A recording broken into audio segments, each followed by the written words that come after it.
Good afternoon, family. I am not within 6 feet of anybody, so we can lose the mask. It's your DC dude. If you are already a subscriber to this channel, then welcome back.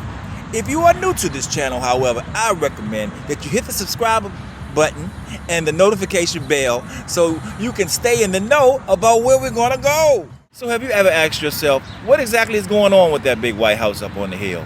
Well, I have, and after the 15th quadrillion time passing it, I said, you know what? I'm gonna find out. So today I'm posted up right here on 29th Street and Pennsylvania Avenue. And there's a P Street that runs into it too, right? Anyway, we're right here to talk about the Southeast White House. Yeah, that's right, the Southeast White House. So there is a White House east of the Anacostia River as well.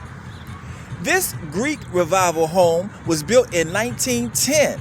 The following year, this Dutch colonial firehouse was built. They both belonged to a man by the name of Colonel Arthur E. Randall, right?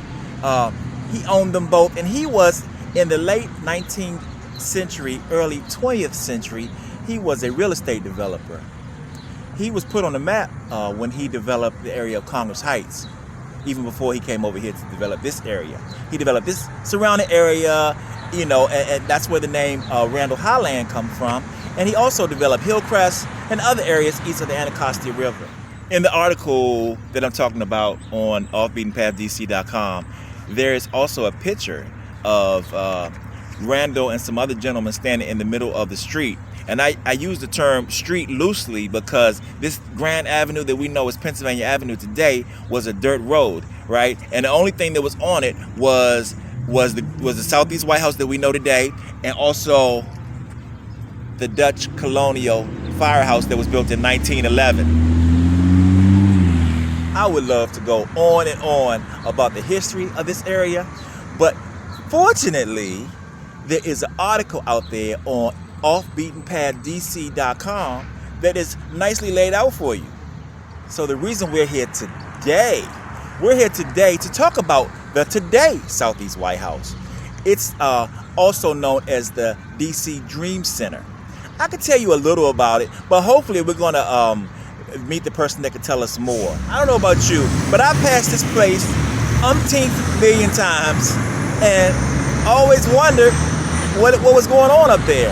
You know, from time to time I would see people, you know, come and go, but rarely, you know. But enough for me to say, well, that's probably an organization, probably not where people live, someone's residence. So that gave me the courage to go ring the doorbell. And when I rang the doorbell, I met a young lady by the name of Tina Henderson, right? And since then, every time I have anything to do with coming up here, she's there. Supervising, coordinating, serving, hosting. This is, how many of you been caught in this traffic? You know, when they have to back up into the firehouse. It's just amazing that firehouse was built in 1911 and still very functional, very much functional today. Anyway, I digress. The siren kind of disturbed me. Where was I? So Miss Henderson, when I went to ring the doorbell, I found out that they have what's called prayer breakfasts, right? Feeding people. Then they have, I think that's twice a week. I'll get the details. In fact, I'll show you the card where the details are listed before we finish the video. They also have luncheons where it's kind of it's a networking thing, right? And when I say feed people, I don't mean soup kitchen feeding people, right? Nothing wrong with soup kitchens. They have a place in the community and extremely important, right? But over here, it's more like a bed and breakfast, right? I mean, you're sitting at a long table full of people. Any and everybody's welcome, by the way, right? You have a pastor at the head of the table. I was hoping we get to meet him today. So they're serving like you're at someone's home, you know, or like I say, at a bed and breakfast.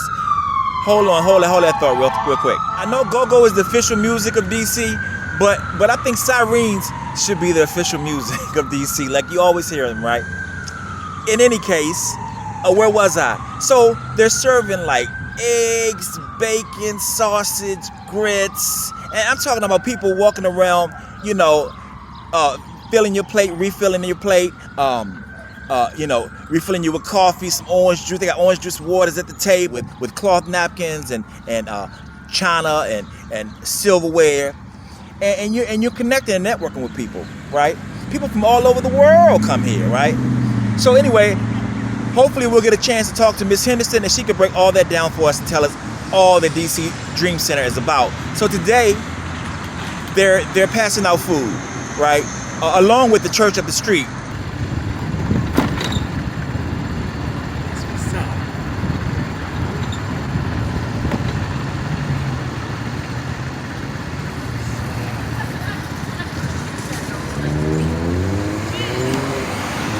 Up Pennsylvania Avenue, on top of the hill at the corner, across from the Randall Highland School. And I'm assuming that school is still called Randall Highland. It was in my time when I used to go to St. Francis Xavier, right? But so meanwhile, she thought it would be a good day for me to come. So we're going to take a look at that and hopefully get to talk to her and get to know more about what's going on with the Southeast Whitehouse. And the reason why I hesitate is because it's not just the Southeast Whitehouse now. And like I said, it's called DC Dream Center. So without any further ado, let's get started and see what's going on with the Southeast Whitehouse today, shall we?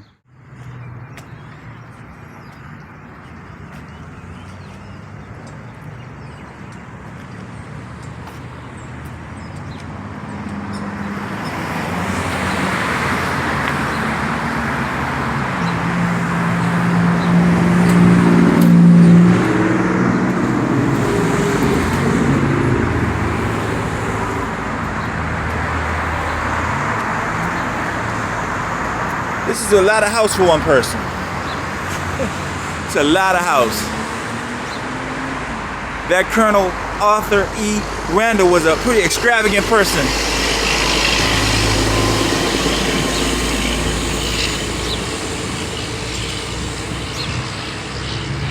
They're also, this has been going on for a few hours now, so there's not much left. But they also gave away clothes and books, shoes. These people are in the business of giving, empowering, providing for.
Okay, I got good news, family. I'm going to mask up in a minute. Miss Tina Henderson says she's going to give us a few minutes to talk to us and tell us all about what goes on here at the Southeast Whitehouse / DC Dream Center. I've been privileged to be here at the Southeast Whitehouse ever since 1996 in different capacities. Okay. The White House opened in 1996. Originally, I started as a volunteer here, and then I came on board as an employee around 2000. So in 1996, Dream City, DC Dream City was already... Then it was the Southeast Whitehouse. Oh, that's all it went by at that point. At that point, it was the Southeast Whitehouse because this is the only building we had at that time. Yep. And then around 2013, we partnered with National Community Church, which enabled us to have the building over there, the DC Dream Center. Oh, okay. So prior to that, Southeast Whitehouse was about what? It was a community center. Okay. We did mentoring. Initially, a lot of people in the neighborhood may know Sam Morrison. He used to be the deputy police chief, and Scott Dimmick. They are the two men who opened this house. Wow. And they were looking for a place just to bring people from all over the city together, just for reconciliation purposes and fellowship. And This is a faith-based organization. yes. But, we got here and always had volunteers. Volunteers started bringing the kids back. And they would bring them back for lunch. And when the volunteers left, the kids kept coming. And we realized we had to do something with the children. Because they kept coming, like it was on. So the first thing that we did, we had our mentoring program, Friends of the Children. Okay. And we actually had mentors that we paid, and they would go up to the school, sit in the classroom, and along with the teachers, they would select the kids that they thought they had the most potential but were at risk, and they would match them with the mentors, and the mentors had like 4 kids apiece. And then we found out that we couldn't supply enough mentors for all the kids who wanted one. So we started our volunteer mentoring program. And the kids, this was the place they came. We had camps, classes. We took them on trips. Every time school was closed, we had something to do. We would take them on trips down to the museums. Wow. We have traveled with the children. During Katrina, we took like 3 van loads down to New Orleans. We've had mentors that have taken kids to Costa Rica. Whoa. Just every place. Do you hear back Europe, from them Ireland? Years later? Do you hear back from them? No, let me tell you. As they grow up and become adults and things, I was with one this morning. Is that right? As a matter of fact. But we have, some of those mentors are still connected to their children. They're like family now. Even though I have a mentor, her girls have children, and she's like their godmother. You know. So, and today I had the privilege of, we have a conditioning program in the morning on Saturdays. Okay. And one of the young lady who brings some of the children used to be one of the kids who came here. And now she is an adult. She has a master's degree. She has a job, but she is working with children in the community. So she's giving back. So yes, we hear from the kids. Wow. Some of them come and say, I don't know what I would have done if the Southeast Whitehouse hadn't been here. Because you could, at that time, and that generation of kids that are grown now, could have come here at 10 o'clock at night and they were sitting at this table playing a game. Yeah, I remember when I was here, I remember some kids around like they lived in this house. You know what I mean? Well, those were interns. Oh, we okay. actually had interns that at that time that lived here and served as volunteers and worked with the kids. And the kids still, some of them are still friends of the kids that they met while they were here. Wow. So this is a place that has reached far and wide and helped a lot of people. And I love going someplace and running into one of our kids working downtown or, someplace. I've gone someplace and somebody said, well, I'm sorry, ma'am, you're going to have to talk to my supervisor. And who comes out but one of our kids? and that made me feel so good, But this place has been a blessing to a lot of people. It has been a blessing to me because when I retired, I was able to volunteer and work in the community. What'd you do prior to this? I worked at Verizon. Okay. Mm-hmm. Awesome. And I retired in '92. And I've been working in the community just about ever since. And you're so faithful to it. And met some fantastic people. I mean, it's something that you just love doing and people you come in contact with and you're giving back. And some of the people that come in here, they see what we're doing. We have people who come here for a need and they end up volunteering because they appreciate what was done to them and they want to help other people. So that make you feel good. Yeah, so the few times I've been here for the prayer breakfasts, I've met people from all over the world. Like you had some Africans here that somehow they were here for a purpose. You had some kind of director from a bank, or it was a networking thing too. At lunch, it's more of a networking. When we have lunch, we have people from the Hill that come here. Usually, when anybody's running for office, they will come here. The young lady that's here now, we have one young lady that's here now. She's from England, and she's been here 2 years. We've had people here volunteering from Norway, from Slovakia, from Moldova. I mean, Wow, you know, that's so powerful. And that is important for our kids to meet these people. Sure. You know, It's not wait almost until as good as traveling to them places, right? But our kids have been to Cultures. many of those places, Too. you know, and because of the people that they have met here. Interesting. So tell me about the DC Dream Center behind us. It's like one block behind us or two? Like It is one block. You can turn around and see it.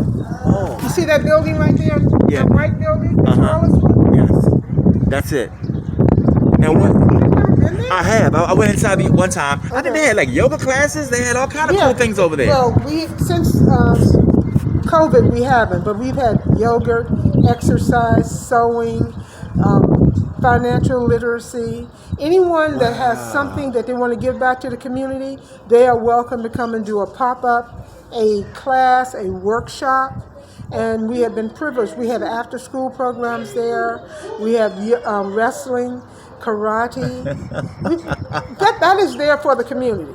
Okay, now It's not going to do us any good sitting there empty. We want the community to come not only to use it, but it's a place that they can come and share their gifts and talents with other people in the community. Okay, you hear that? You hear that, family? That's what we need to do. Because I'm on board myself.